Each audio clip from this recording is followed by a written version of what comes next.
Someone asked me about the purpose of Gnostic churches in the contemporary world. Someone suggested that possibly there may be so many of them. Why is that? Are they really that important? Well, Gnostic churches came into existence because the mainstream church was, in a sense, reluctant to explore different types of knowledge and inspiration, and also seemed to be uncomfortable even with its own mystical heritage.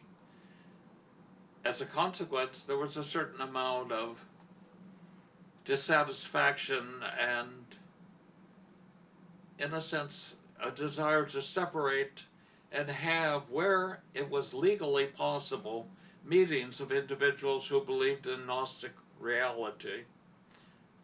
Well, Gnostic reality is something that implies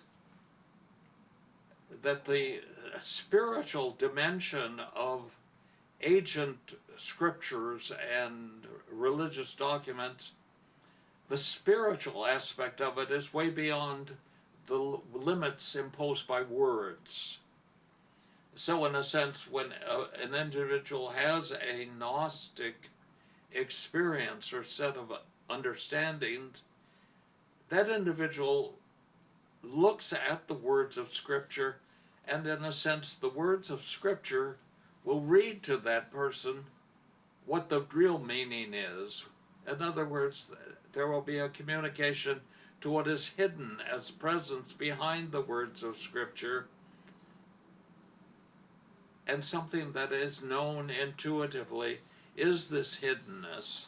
And this becomes, in a sense, the Gnostic illumination of what is the hidden dimension of the scriptures that have come down to us in world religions. There are Gnostic movements in practically all the world religions. It really is a deepening of the perception of truth inside all the traditions that have come down everywhere in the world. Every religion has a mystical dimension and a Gnostic. The difference between mysticism and Gnosticism is actually, excuse me, that with mysticism, the reality of being is known intuitively, and when efforts are made to describe it as a truth, they often involve contradictory and what I would call, in many ways, confusing associations and connections of words. So that sometimes when you read certain mystical writers, what they've written is, in a sense, difficult to look at and intuitive. To be into that meaning, one has to stare perhaps at the arrangement of the words, or read the words over and over again in order to understand that these words are to be understood in a deeper sense than the sense in which they are expressed. Now, what is important about Gnosticism, from my perspective, is that Gnosticism, being different from mysticism, even though they work in close conjunction almost always, Gnosticism is a kind of knowing, which means an interpretation of what is scriptural, or what is a tradition, an ancient tradition. What is its purpose, its hidden inner meaning?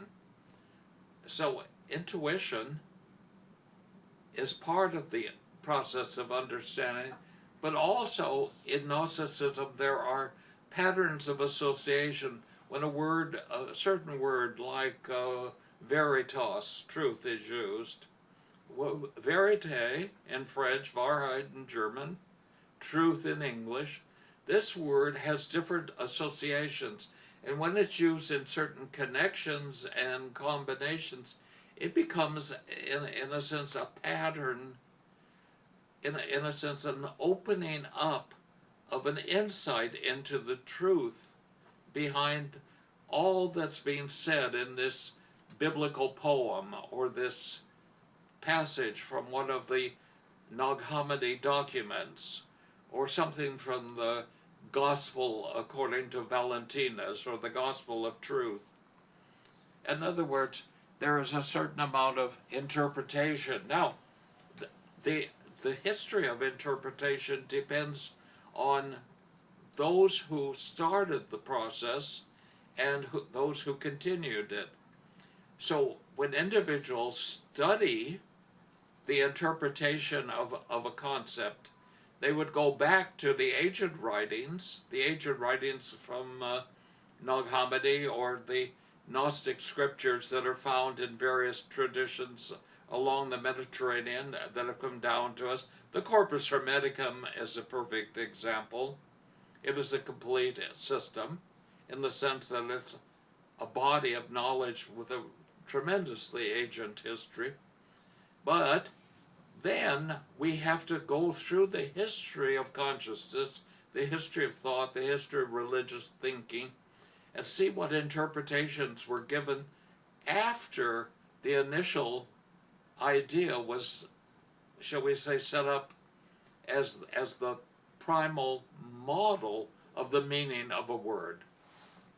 This might take us through German philosophers, Byzantine theological treatises, and into modern times, many, in the past 200 years, occult writers, individuals who wrote on occult subjects and who wanted to express what the word meant to them, and they took into account the connaissance or the meaning that had been given to them by history before their entering into the scene of interpreting scriptures and traditions.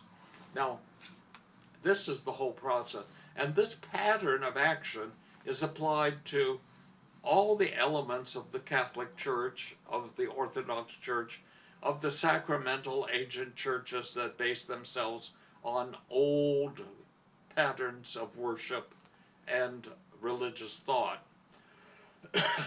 Gnosticism, therefore, is not something that's brand new.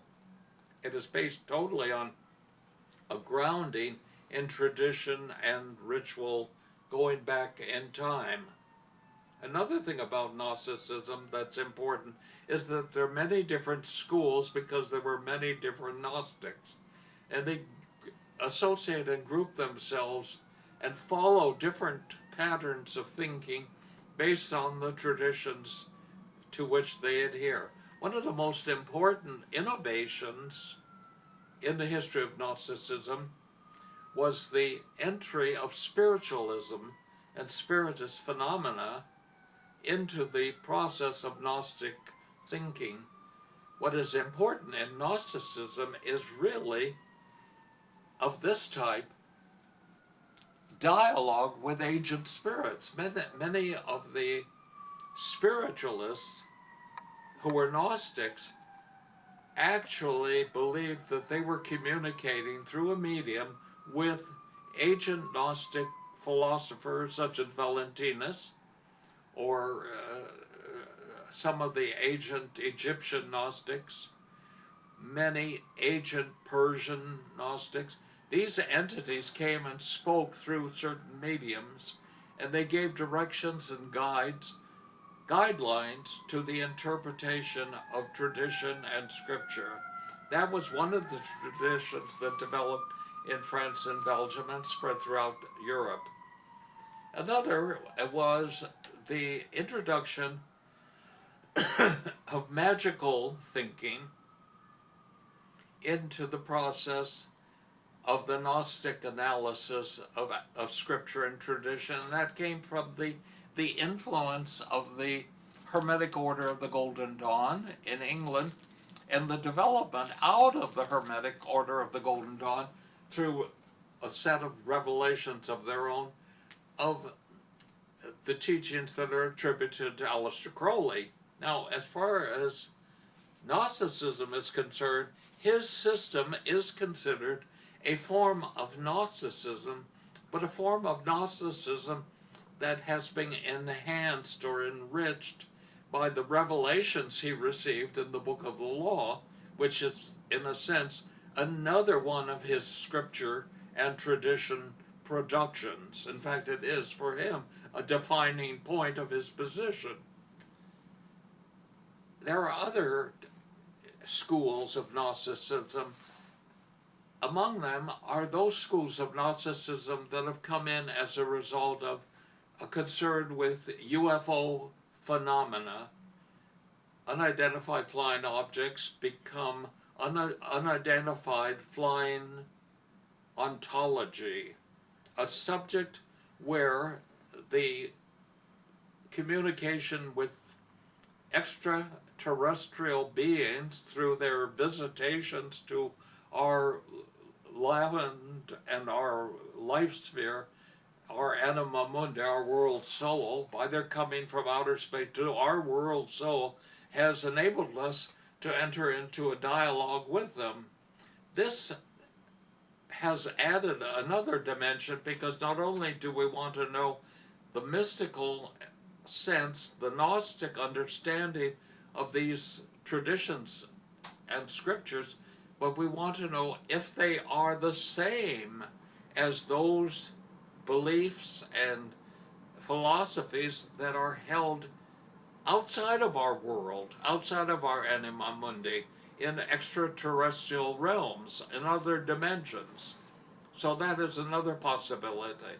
And because of all of these different emphases, the Gnostic ecclesia concept has evolved in many different ways, because wherever there is a need for consciousness and understanding, there will be someone who is saying, I am trying to be a Gnostic. I am trying to use the Gnostic method for understanding what these scriptures, what these traditions, what this phenomena means in my world. Thank you.